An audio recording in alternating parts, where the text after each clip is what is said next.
Monsieur le Premier ministre, cher Édouard, est-ce que vos fonctions de maire du Havre vous ont préparé à ce qui vous attendait à Matignon?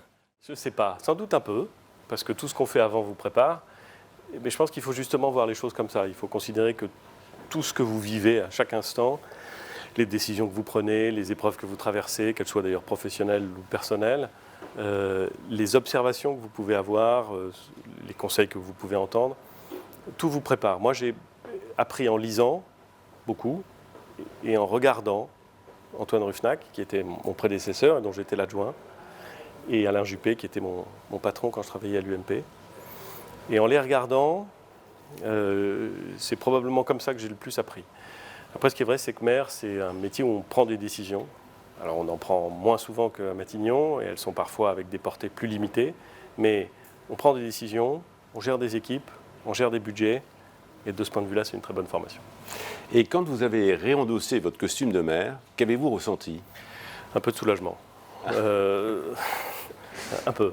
C'est-à-dire que c'est quand même moins stressant. C'est passionnant.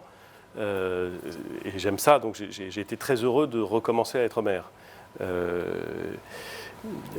J'ai été très heureux de recommencer quelque chose que j'aimais faire, qui est moins stressant que ce que je faisais auparavant.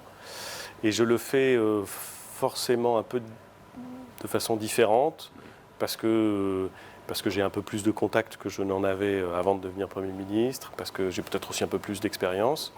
Mais cela dit, c'est toujours le même plaisir d'être maire.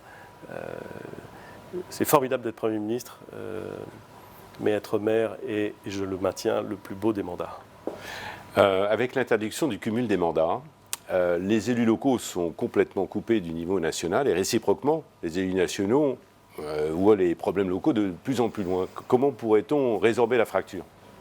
C'était un risque. Hein. Quand la majorité socialiste entre 2012 et 2017 a pensé l'interdiction du cumul des mandats et mis en œuvre l'interdiction du cumul des mandats, nous étions nombreux, en tout cas moi j'étais très fermement opposé à ça, parce que je pensais que ça privait l'Assemblée nationale et le Sénat de ceux qui détiennent les mandats exécutifs locaux, et que d'une certaine façon ça présentait des inconvénients qui me paraissaient supérieurs aux avantages de la mesure.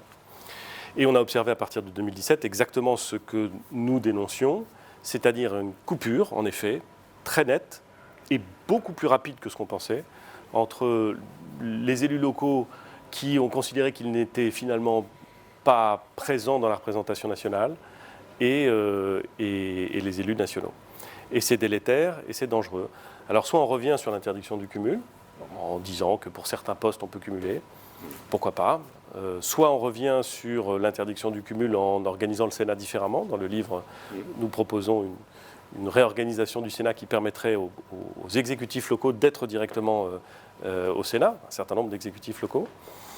Soit on trouve le moyen d'assumer complètement cette distinction, ce qui veut dire peut-être en effet moins de parlementaires, peut-être élus autrement.